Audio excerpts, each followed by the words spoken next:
There are more than 5 million people in America with Alzheimer's. 74,000 of them live in Oklahoma. Coping is often difficult for those suffering from the disease and those who care for them. But as two couples have found, help is available. Getting in the car. 72-year-old John Stallcup is in good health. At 66, Lois Stallcup is in great physical shape. The couple loves to travel together. He is retired. She is a talented decorator. Lois remodeled their home from top to bottom. To meet Lois, you wouldn't know she has early onset Alzheimer's disease. When you got the diagnosis, were you scared? No. Mm-mm. I don't like it. Sometimes I cry, but no. You weren't scared? Mm-mm. The Stallcups have been married 6 years.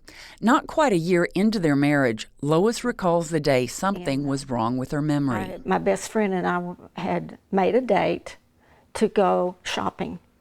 Well, something came up and she couldn't go. Well, I forgot that, and I waited to where we were supposed to meet and waited and finally called, and she said, "Don't you remember? We had to cancel it." Lois is now in an Alzheimer's clinical drug trial. It's her second one. The Merck test is, versus the other test, the Merck test is 25% placebo. So there's a 75% chance that we're having the real experimental drug, which is kind of encouraging. John and Lois hope for a cure or to stop the progression of the disease. Ames Ryder is taking 2 of the only few FDA-approved drugs commonly prescribed for Alzheimer's.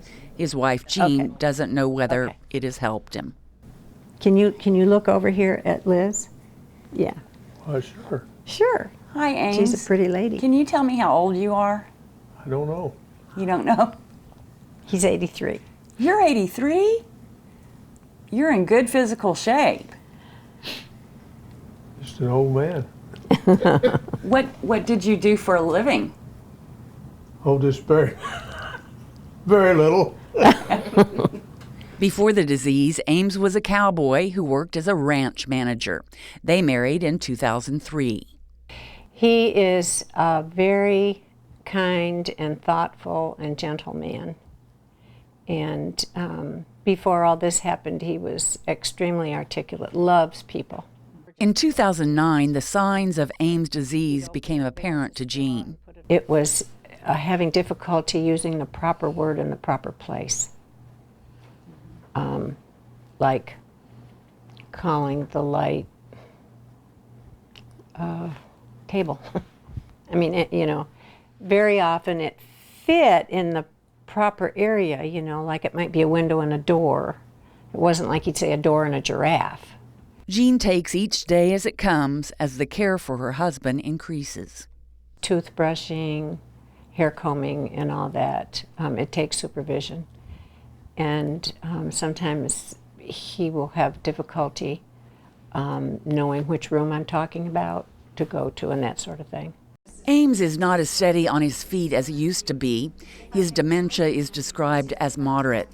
He still likes to play cards on the computer and spends a lot of time doing it. Conversations, though, are becoming more difficult. I understand you like to play solitaire? Solitaire. Cards?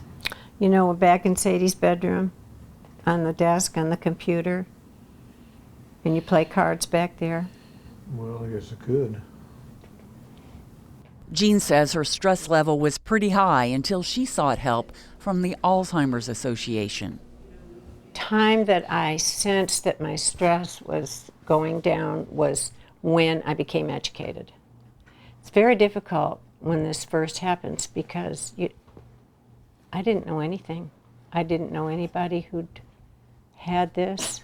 And through the Alzheimer's Association, I went to every class that they offered, and the more educated I became, the more confident I became, and therefore the stress level went down. She joined an Alzheimer's support group. So did John Stallcup. Both believe joining one is essential for caregivers. But what I didn't know was what's going to happen right now What's going to happen in the future? What can I look for? What's the worst and the best? So we meet once a week, and I hire somebody to come and stay. And if I, have a dentist appointment or things like that. But, we go to church together. He goes every place I go, basically. Rhonda Roberts is the Alzheimer's Association programs manager. She says stress often causes caregivers to get sick. Affect your sleep patterns, too much sleep or not enough sleep. We might have some depression. We might have periods of crying and denial. We may have headaches, back pain, stomach issues. All of those things are physical things that the stress and worry have caused. Rhonda says the Alzheimer's Association not only helps caregivers deal with stress, but with decision making. And every family is going to be individual, so it's going to be different. That's why we have specific classes that will identify certain things, whether it's medical and legal issues. Maybe you're having financial issues and you have questions about Medicare or Medicaid. Oklahoma caregivers are encouraged to attend the annual Alzheimer's Education Conferences on November 5th in Tulsa and November 6th in Oklahoma City. We plan a big day. There's going to be a dementia simulation, and that is going to be an activity for caregivers to experience what it's like or what it might be like to have dementia. There will also be information about the costs of long-term care, the latest research, and information about new clinical trials.